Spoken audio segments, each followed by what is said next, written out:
艺人柯以柔高中时以近似当红偶像徐怀钰的长相，参加华视综艺节目《超级星期天》的超级明星脸出名。不仅长相甜美外，她还有着傲人一罩杯的魔鬼身材，这也为她累积了众多的男性粉丝。但她也透露，其实她很厌恶自己的大胸部，更痛恨外界聚焦在她的巨乳上。也因为过去的一段经历，让她更少让傲人的一罩杯出来亮相。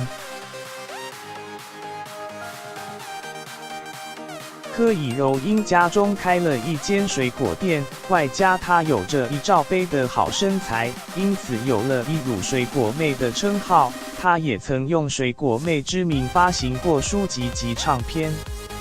但她曾说过，我讨厌露胸，也讨厌弹胸部，因此刻意扮丑，演戏只挑丑的角色，也选择去主持可以离开台湾的行脚节目。世界那么大，她认为扮丑搞笑才是需要实力，也能让大家看到她的真诚。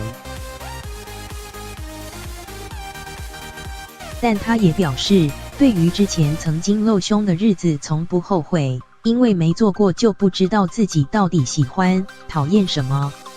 除了本身就讨厌被大家注视身材外，柯以柔也透露自己不常穿比基尼，主要是因为在学生时期的她与男友及朋友到海边玩，当时大家坐在沿岸欣赏风景，不料却有高达2层楼的巨浪袭来，将他们卷走。虽然最后安全获救，大家只受点轻伤，她则是手臂被岩石擦伤。但从此之后，她便对大海感到恐惧，不敢再到海边游泳，就算去海边，也顶多在岸边踏浪。